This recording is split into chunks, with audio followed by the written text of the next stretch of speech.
자기 극복의 6가지 길. 두 번째, 시편 56편 1절에서 13절 말씀.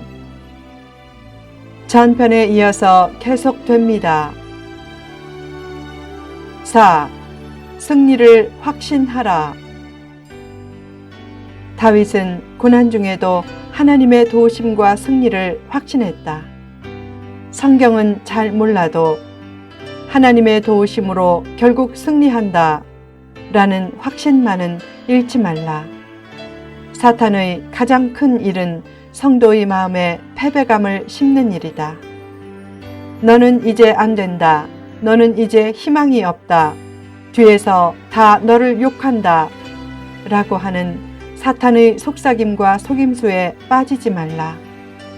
믿음으로 생각하고 믿음으로 고백하라. 내게 능력 주시는 자 안에서 내가 모든 것을 할 수 있다. 아직도 남은 것이 있다. 아직도 내게는 소중한 것이 있다.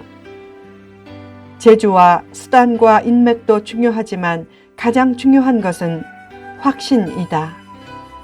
필자는 대학교 4학년 때까지 시선 공포증이 심했고 말도 더듬었다.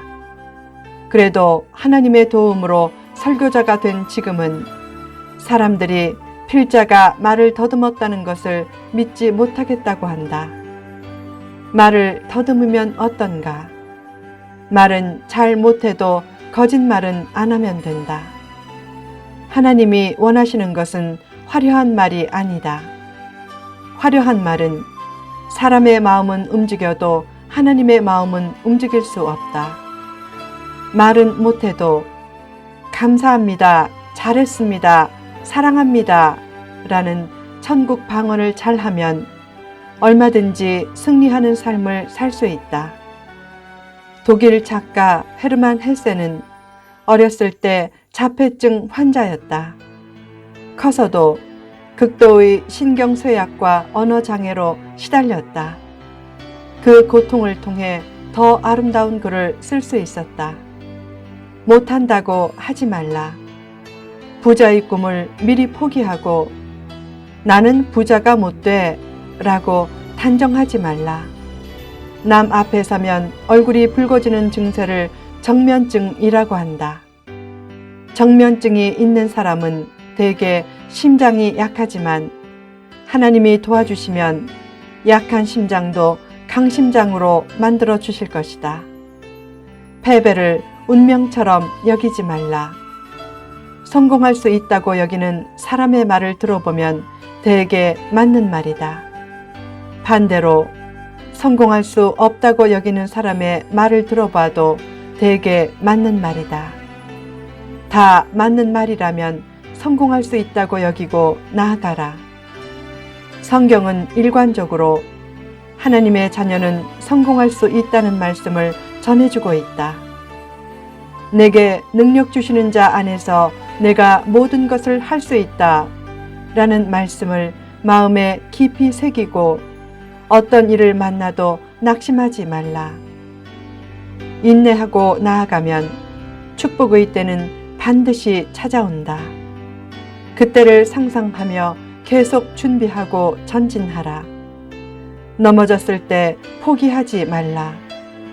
스키를 탈 때 넘어졌다고 포기하면 상급자가 될 수 없고 말을 탈 때 낙마했다고 포기하면 말을 잘 탈 수 없다.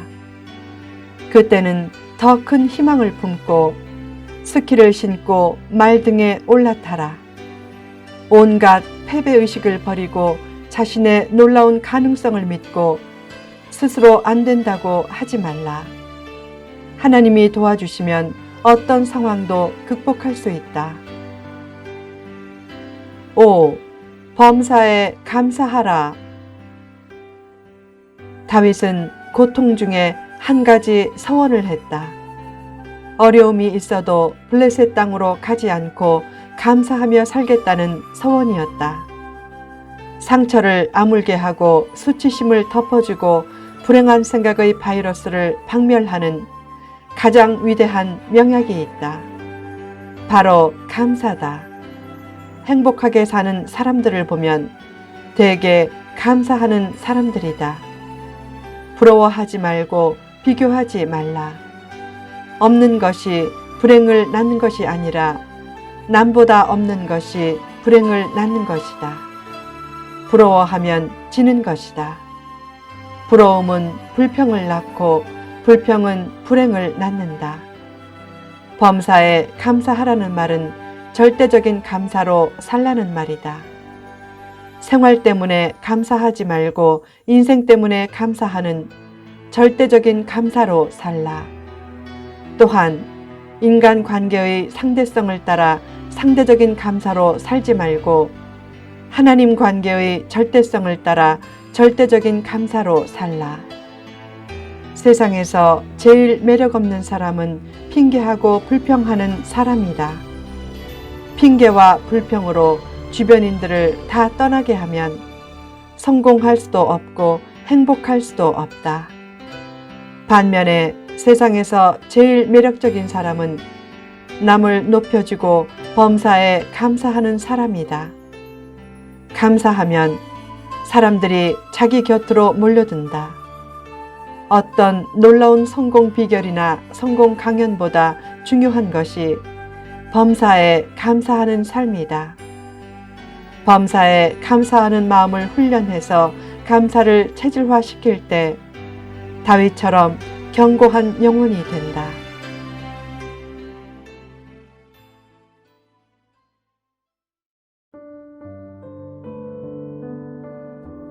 6. 자신을 드리라. 왜 하나님은 다윗을 환난에서 건져주셨는가? 하나님 앞에서 빛된 삶을 살라는 뜻이었다. 왜 하나님이 우리를 구원하셨는가? 헌신하며 살라는 하나님의 뜻이다.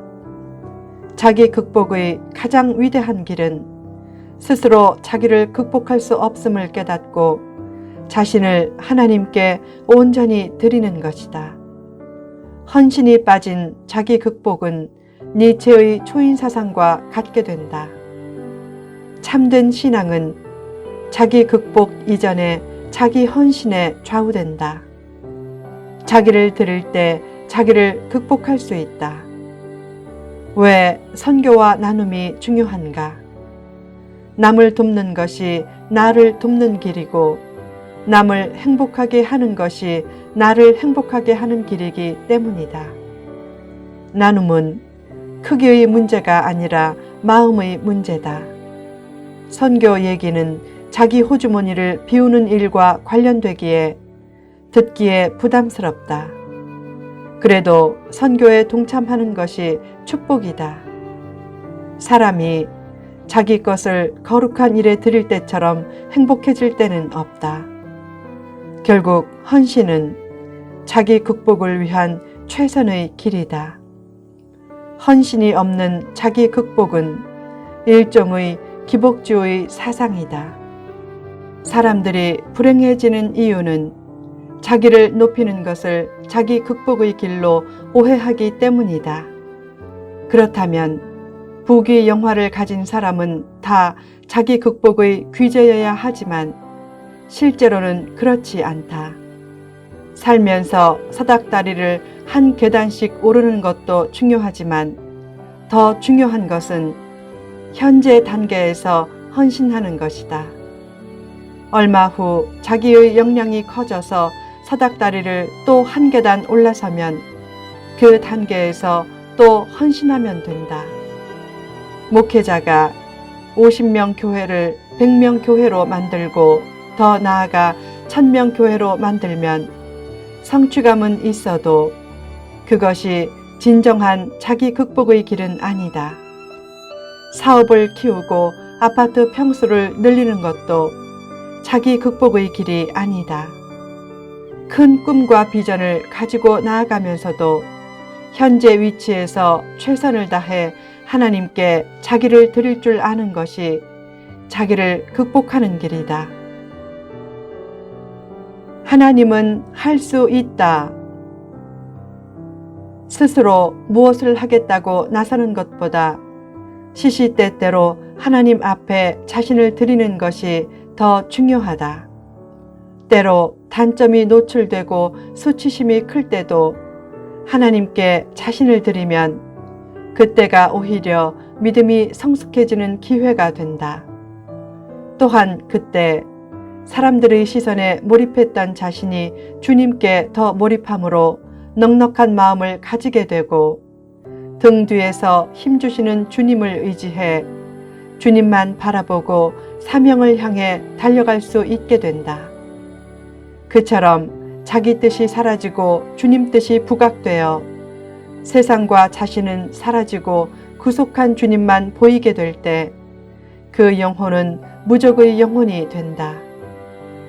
시선 공포증이 매우 심한 한 처녀가 선을 보기 전에 한 상담사를 찾아 말했다. 저는 처음 보는 사람 앞에서는 불안해서 견딜 수 없습니다. 치료 방법이 없습니까? 그 상담 중에도 그녀는 불안한 기색으로 끊임없이 눈을 깜빡거리고 얼굴을 잘 들지 못했다. 상담사는 그녀에게 매일 아침과 저녁에 3분씩 거울 앞에 서서 거울에 비친 자기 얼굴을 똑바로 바라보라고 했다. 자기 얼굴이라면 시선을 돌리지 않고 똑바로 바라볼 수 있다는 얘기였다. 그 말대로 훈련하자 남의 얼굴을 보는 일이 비교적 편해졌다. 사람이 거울로 자기를 바라봐도 그렇게 변할 수 있는데 영적인 눈을 크게 뜨고 하나님을 바라보면 얼마나 담대하게 되겠는가. 사람은 할 수 없지만 하나님은 할 수 있다. 사람은 불완전하지만 하나님은 완전하다. 사람은 넘어지고 깨어지고 실망하고 낙심에 빠지는 연약한 존재다. 그처럼 완전한 삶을 살 수는 없어도 완전하신 하나님께 나아갈 수는 있다. 하나님은 성도에게 완벽함은 주시지 않았지만 완벽하신 하나님을 향해 나아갈 수 있는 믿음은 주셨다.